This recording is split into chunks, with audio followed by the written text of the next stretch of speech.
قربانی کے بارے میں 4 باتیں یاد رکھیں. کتنی؟ قربانی وہ ہوگی جس میں 4 شرطیں ہوں گی. ان تکون الاضحیہ ملک للمضحی، قربانی وہ ہوگی جس کا انسان مالک ہے.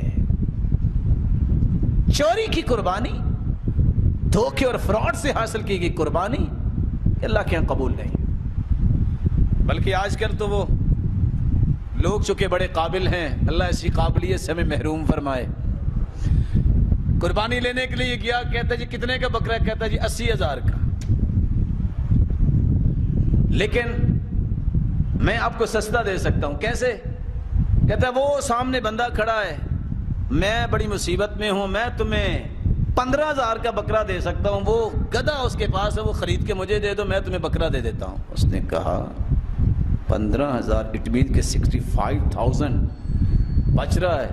وہ بھاگا، اس نے جا کے 15,000 روپیہ دی اور گدھا لے کے آ گیا. واپس آ کے دیکھو بکرے والا غائب ہے. ساری دنیا بکرے لے کے اپنے گھروں کو جا رہی ہے، وہ گدھا لے کے پھر رہا ہے. بیچو کہاں ہے اس کو؟ مسلمانوں کی حالت دیکھیے. وہ اتفاق سے وہ فیصل آباد میں درس تھا کہ دم کٹی جو جانور ہوتا ہے، دم کٹا، وہ جائز نہیں ہے.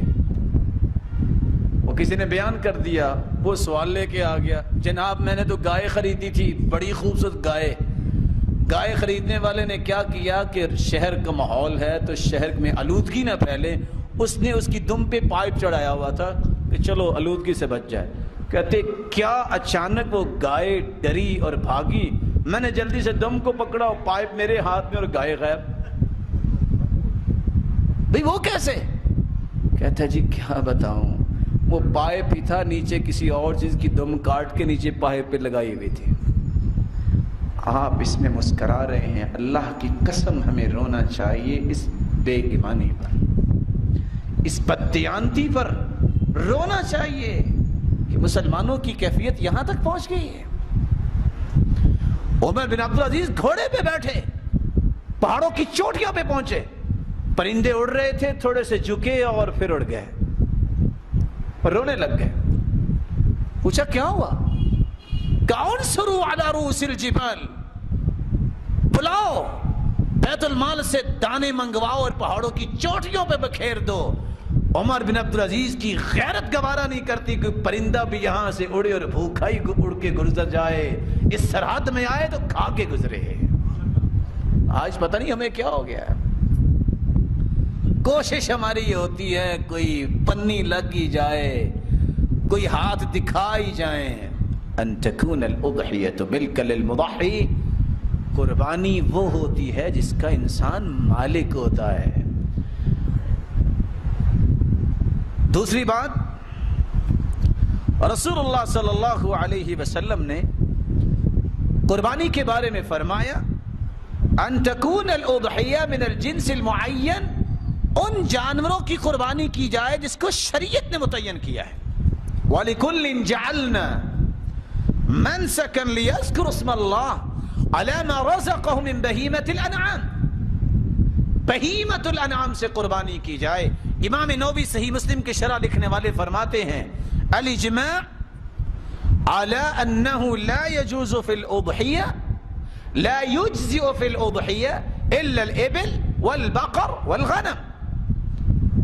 اجماع اس بات پہ ہے کہ قربانی یا اونٹ کی ہوگی یا گائے کی ہوگی یا بھیڑ بکری کی ہوگی. اور یہاں کتنے جو ہیں وہ چونکہ پڑھے لکھے ہوتے کہتے ہیں جی بھینس کی کیوں نہیں ہو سکتی، ساری زندگی ہوگی ہمیں کٹا شریف کرتے ہوئے، آپ نئے مولوی آ گئے ہیں. اچھا جی وہ کیوں کرنا ہے، کیوں نہیں کرنا؟ بھائی صحابہ اور سلف نے کیا ہی نہیں ہے. کہا گائے کی زکوٰۃ پہ بھینس کی زکوٰۃ کا قیاس تو کرتے ہیں. بھائی زکوٰۃ قیاس سے نہیں ہوتی، زکوٰۃ نص سے ہوگی. اگر صرف قیاس چلے گا تو کتنے بڑے گھروں میں لہنگے ایسے پڑے ہیں جن پہ زکوٰۃ پڑے گی اور کپڑوں پہ تو کوئی زکوٰۃ نہیں ہوتی. کتنے مہنگے برتن پڑے ہوئے ہیں، ان برتنوں پہ بھی زکوٰۃ پڑے گی، برتنوں پہ زکوٰۃ تو نہیں ہوتی. تو کس کس جگہ آپ جائیں گے؟ رسول اللہ صلی اللہ علیہ وسلم نے. اور ویسے اگر دیکھا جائے تو جتنا لذیذ گوشت, اور کچھ لوگ کہتے ہیں اصل بات پتہ کیا ہے جی, کٹھے کا گوشت بڑا لذیذ ہوتا ہے. آپ بتائیں ہرن کا گوشت لذیذ ہوتا ہے کہ بھینسے کا؟ نیل گائے زیادہ لذیذ ہے کہ بھینسا؟ کیوں نہیں کرتے ہم؟ تیسری بات, ان تکون الاضحیہ تبلغ السن المعتبر شرعا, اس کی عمر شرعا ثابت ہو کہ اتنی عمر کا ہے. اور عمر کے بارے میں رسول اللہ صلی اللہ علیہ وسلم نے فرمایا لا تذبح الا مسنہ, جانور وہ ذبح کرو جو دوندا ہو, جس کے 2 دانت ٹوٹ چکے ہوں. الا ان يعصر عليكم فتذبحوا جزعة من الضأن, اگر دوندا نہیں مل سکتا تو آپ بھیڑ مذکر ہے یا مؤنث ہے, جزع بھی ہو تو کیا جا سکتا ہے. اونٹ 5 سال کا جزع ہوگا,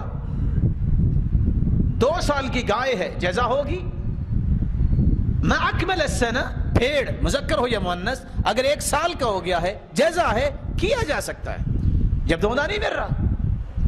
اور بعض نے کیا کہا, مل بھی جائے پھر بھی یہ کر سکتے ہیں, لیکن افضلیت پھر بھی دوندے کو ہوگی, کیونکہ رسول اللہ صلی اللہ علیہ وسلم نے اعلان فرمایا ان الجزع یوفى مما یوفى منه السنی, جس طرح دوندا جانور ذبح کیا جا سکتا ہے اس طرح جزع بھی کیا جا سکتا ہے. رسول اللہ صلی اللہ علیہ وسلم نے یہ اعلان فرما دیا تھا. چوتھی شرط ان تكون الاضحیۃ سالمة من العیوب المانعہ, اس جانور میں کوئی عیب نہ ہو. عیب کے بارے میں 4 عیب بیان کیے ہیں. العوراء البین عورها, ایسا کانا جانور جس کا کانا پن ظاہر ہو, تو جو نبینا ہو بلولا جائز نہیں ہے.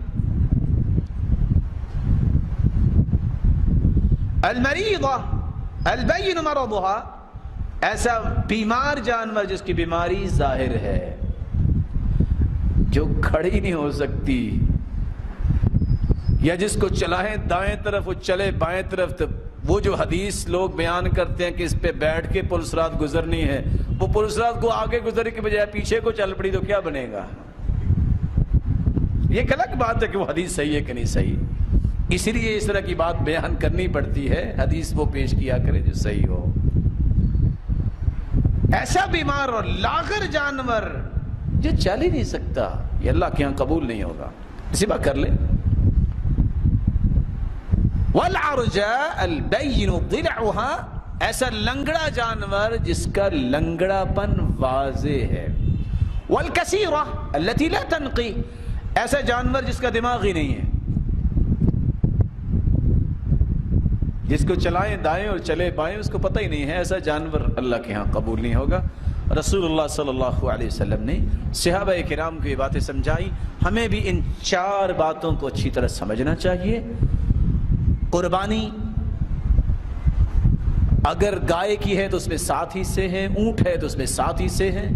کوئی 1 قربانی کرنا چاہتا ہے پھر بھی جائز, 10 کرنا چاہتا ہے پھر بھی جائز, 100 کرنا چاہتا ہے پھر بھی جائز, جب نیت یہ ہو کہ رب کو راضی کرنا ہے. ابو ایوب انصاری کہتے ہیں صحابہ کرام 1 بکری کرتے پورے گھر کی طرف سے, اب لوگ بخیلی کا تانا دینے لگ گئے, اس لیے زیادہ قربانیاں کرتے ہیں. اور ایک شخص کیا کہتا ہے, 10 لاکھ کی گائے لایا ہوں. ارے تم 10 لاکھ کی, تم 20 گائے بھی لے سکتے تھے, تم نے 1 گائے پہ پیسہ کیوں خرچ کیا؟ فخر کے لیے. میں 5 لاکھ کا بکرا لے کے آیا ہوں, تم 5 لاکھ کے 10 بکرے بھی لے سکتے تھے. کیوں لیا ہے؟ پتہ چلے سب سے مہنگا بکرا اس نے کیا. جانور خسی کیا ہوا بھی کیا جا سکتا ہے ذبح, اور جو خسی نہ کیا گیا ہو, دونوں قسم کی قربانی جائز. جانور ذبح مرد بھی کر سکتا ہے اور عورت بھی کر سکتی ہے. وقت تھوڑا ہے, تفصیلی دلائل پیش نہیں کیے جا سکتے. رسول اللہ صلی اللہ علیہ وسلم کے بارے میں صحیح بخاری کی روایت ہے, جب ایک عورت نے بکری کو ذبح کیا, فَأَمَرَ بِأَكْلِهَا, آپ نے فرمایا اس کو کھا لو. آج عورت ذبح کر دے کہتے ہیں حرام ہو گیا ہے. کہاں لکھا جی؟ عورت ہے نا, اچھا عورت ہاتھ لگا دے تو حرام ہو جائے گا. جیسے وہ بات بنی ہوئی نا کہ وہ اللہ تعالیٰ کے رسول کو پسند تھا یہ سبزی کدو، کہ اگر اس کی وہ بنی ہوتی نا، وہ کیا اس کو کہتے ہیں، نہیں یہ نہیں کہتے، اور بھی کیا کہتے ہیں اس کو، وہ بیل جس کے ساتھ لگتا ہے نا اس کو کوئی ڈونڈی کہہ دیتا ہے، کوئی کچھ کہہ دیتا ہے، وہ اگر پہلے کاٹ دینا کہتے رام ہو گیا. اچھا اس کی حلت جو ہے اس کے ساتھ لٹکی ہوئی تھی، اب کٹ گیا تو رام ہو گیا. لا الہ الا اللہ. یہ کس نے کہا؟ نہیں جی بڑے بڑے لوگوں نے کہا ہے. وہ کون سے بڑے ہیں؟ کو مولوی بھی ان میں ہے؟ کوئی ضروری ہے کو مولوی بڑے ہوتے ہیں؟ بس ہمارے بڑوں نے کہا تھا کہ رام ہو گیا. رسول اللہ صلی اللہ علیہ وسلم کے صحابی ابو موسیٰ اشعری رضی اللہ تعالیٰ عنہ نے امر بناتہ ان یضحین بایدیہن، بیٹیوں کو حکم دیا جاؤ اپنے اپنے جانور خود ذبح کرو. کون ہے؟ ابو موسیٰ اشعری رضی اللہ تعالیٰ عنہ. رسول اللہ صلی اللہ علیہ وسلم نے ذبح کرنے کا طریقہ بھی بیان کیا ہے اور ذبح کی ادا بھی بیان کی ہے. ایک بات ان دونوں باتوں سے پہلے سمجھنی چاہیے، اگر آپ عیدگاہ میں نماز پڑھنے گئے ہیں تو حدیث کے الفاظ ہیں آپ نماز سے پہلے بھی کوئی رکعتیں نہیں پڑھتے تھے نہ نماز پڑھنے کے بعد. فَإِذَا رَجَعَ إِلَى بَيْتِهِ صَلَّى رَكَعَتَيْن، جب گھر واپس آتے تو 2 رکعتیں پڑھا کرتے تھے. آج کل یہ کام نہیں ہوتا. ہاں اگر آپ مسجد میں جائیں تو وہاں تو تحیۃ المسجد پڑھ سکتے ہیں، لیکن اگر میدان میں وہاں کوئی تحیۃ المسجد نہیں کیونکہ وہ مسجد نہیں ہے.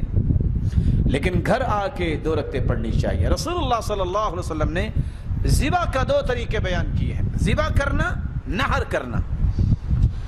جانور کو بائیں طرف لٹایا جائے، 4 چیزیں کاٹی جائیں.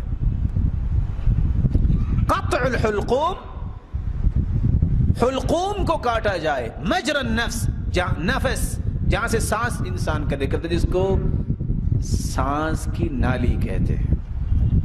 والمری مجرى الطعام والشراب، دوسری وہ وین جس کے ساتھ جانور کھانا پینا کھاتا ہے. اللہ تعالیٰ نے 2 موٹی گلینڈز دائیں بائیں رکھی ہیں جانور کے، بلکہ انسانوں کی بھی ہیں، جو حلقوم سانس کی نالی اور مری کھانے پینے کی نالی اس کے دائیں بائیں ہوتی ہیں. یہ 4 چیزیں کٹ جائیں تو ذبح ہو جاتا ہے. بسم اللہ واللہ اکبر یہ کہہ کے چھری چلائی جائے. لیکن ادب یہ ہے چھری نہیں کہ اس کو لٹا دیا، چھری رکھی ہوئی ہے تو اس وقت اپنے کپڑے سمیٹ رہا ہو، اس وقت کہہ رہا رسا لاؤ نا، نہیں، پہلے تیاری کرو. رسول اللہ صلی اللہ علیہ وسلم نے فرمایا وَأَن تُوَارَ عَنِ الْبَهَائِمِ، ایک جانور ذبح ہو رہا ہے تو باقی اس کے سامنے نہیں ہونے چاہیے. ایک جانور کو لٹایا ہوا ہے ایک شخص نے اور چھری تیز کر رہا ہے. آپ نے فرمایا هَلَّا أَحْدَدْتَ شَفْرَتَكَ قَبْلَ أَن تُزْجِعَهَا، جانور کو لٹانے سے پہلے تو نے چھری تیز کیوں نہیں کی، اب تیز کر رہے ہو. أَتُرِيدُ أَن تُمِيتَهَا مَوْتًا، تم اسے 2 موتیں دینا چاہتے ہو. اور عمر رضی اللہ تعالیٰ نے تو پھر دوسرے طریقے سے بھی سمجھاتے تھے. ایک آدمی چھری تیز کر رہا تھا، ساتھ اس کو لٹایا ہوا تو نے نکالا کوڑ اور ایک لگایا. فرمایا سوقا الی الموت سوقا جمیلا، اس کو موت دینی ہے تو ذرا اچھے طریقے سے دے دو. اس لیے اپنی تیاری کرو، چھری اچھی طرح تیز ہو اور چھری پھیرنے کے بعد بسم اللہ اللہ اکبر کہہ کے جب خون نکل گیا ہے اس کا تو اس کو چھوڑ دو. ہوتا کیا ہے 6 بندے اوپر بیٹھے رہتے ہیں، ظلم ہے. اس کو چھوڑ دو تاکہ اس کی جان آسانی سے نکل جائے. رسول اللہ صلی اللہ علیہ وسلم نے فرمایا کہ جب تم قربانی کرتے ہو تو قربانی 10 ذی الحجہ کو 11، 12 اور 13 ذی الحجہ تک مغرب تک کر سکتے ہو، دن کو بھی اور رات کو بھی. شرط یہ ہے کہ رات اس لیے نہ کرو کہ کنڈی لگا کے کر لیں گے کوئی آئے نہ، یہ ناجائز ہے. وغیرہ رات کو بھی ہو سکتی ہے، دن کو بھی ہو سکتی ہے.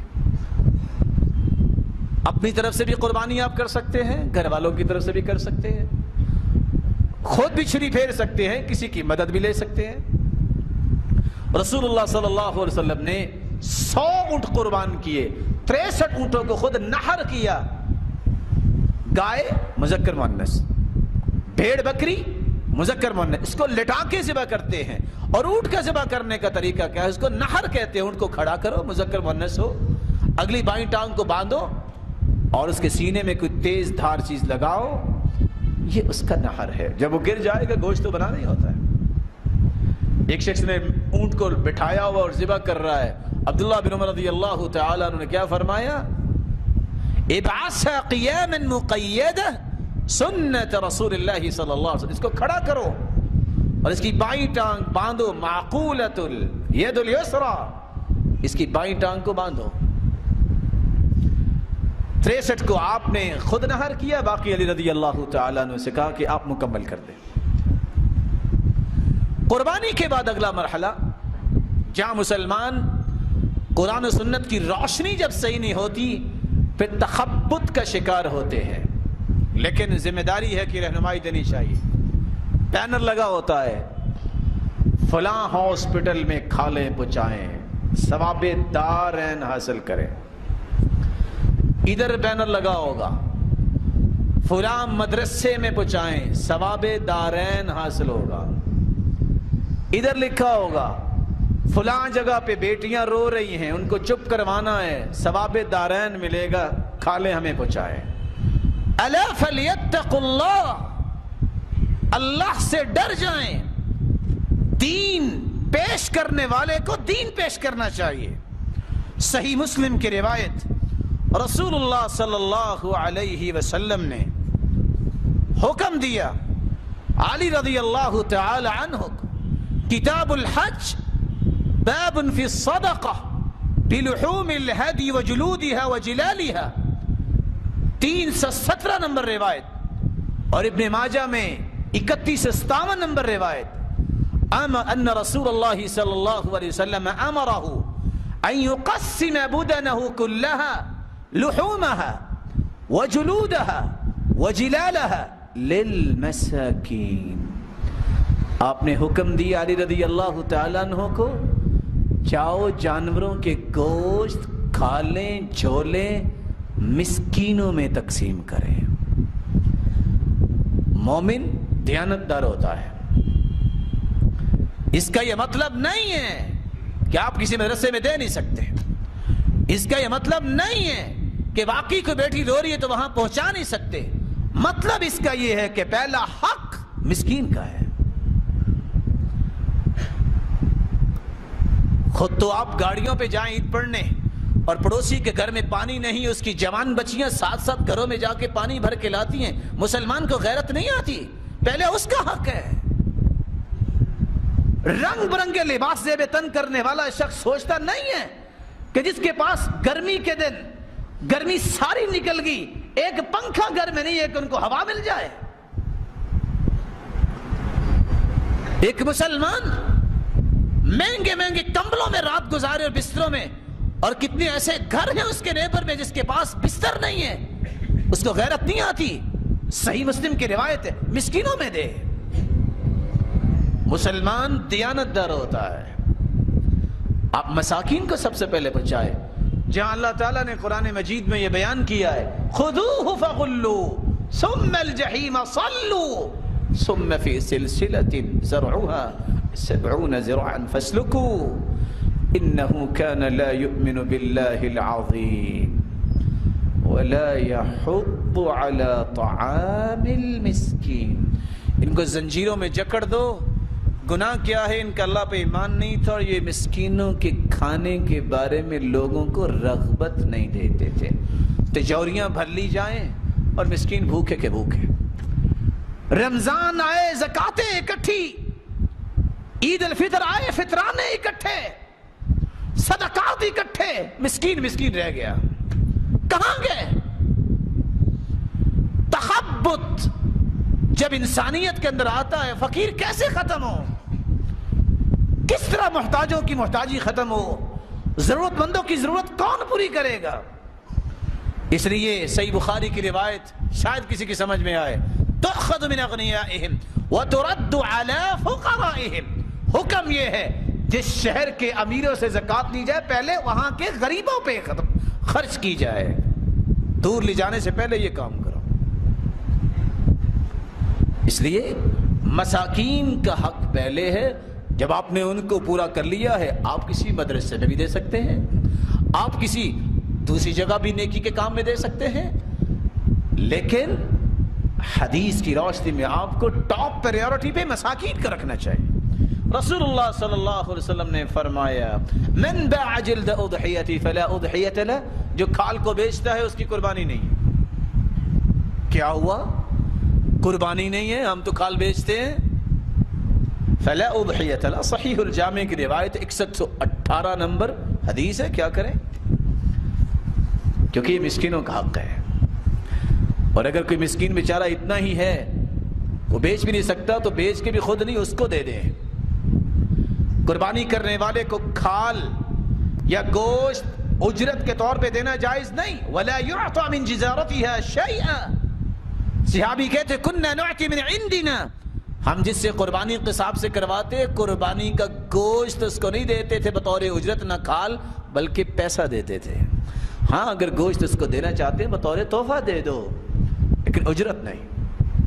رسول اللہ صلی اللہ علیہ وسلم نے فرمایا جو قربانی کرتا ہے وہ خود بھی کھا سکتا ہے، قربانی کرنے والے کو چاہیے فَكُلُوا مِنْهَا وَأَطْعِمُوا الْبَائِسَ الْفَقِيرَ، خود بھی کھائے فقیروں کو بھی دے، نا امیدوں تک بھی پہنچائے جن کو کوئی بھی نہیں پہنچاتا۔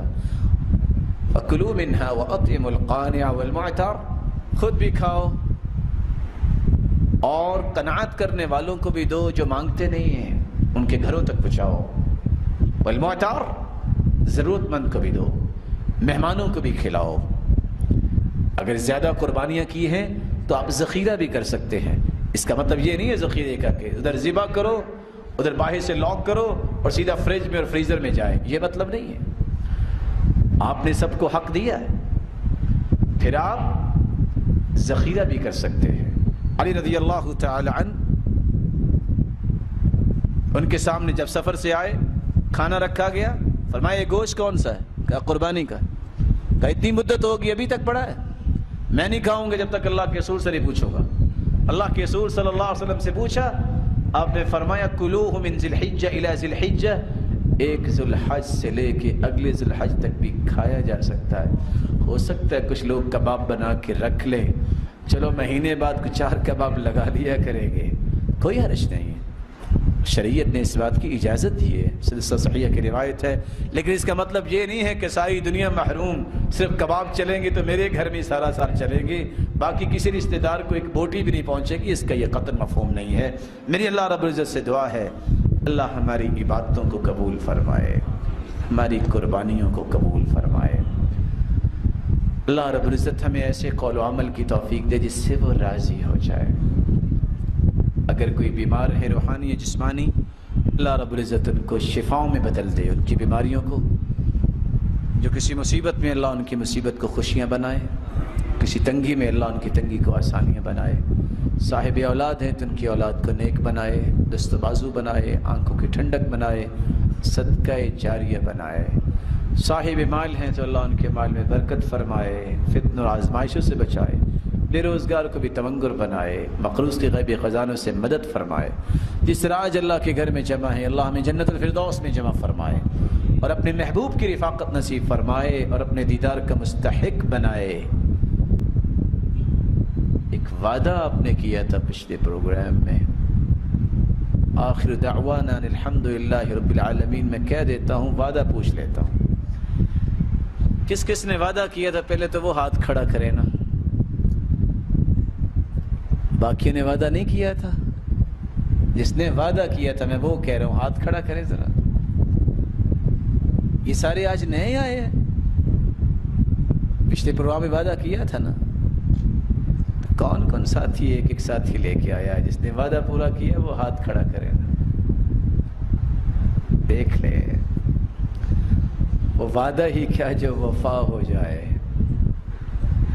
میرے معزز اور پیارے بھائیوں، لَأَن يَهْدِيَ اللَّهُ بِكَ رَجُلًا وَاحِدًا خَيْرٌ لَكَ مِنْ حُمُرِ النَّعَمِ۔ میرے معزز، میرے محتشم، میرے مکرم بھائیوں، ایک بندے کی ہدایت اگر آپ کے ذریعے ہوگی تو ایک بندے کی ہدایت ہی جنت کا باعث بن سکتی ہے۔ نیکی کا پیغام سنانے کے لیے، پہنچانے کے لیے کوشش کیا کرے۔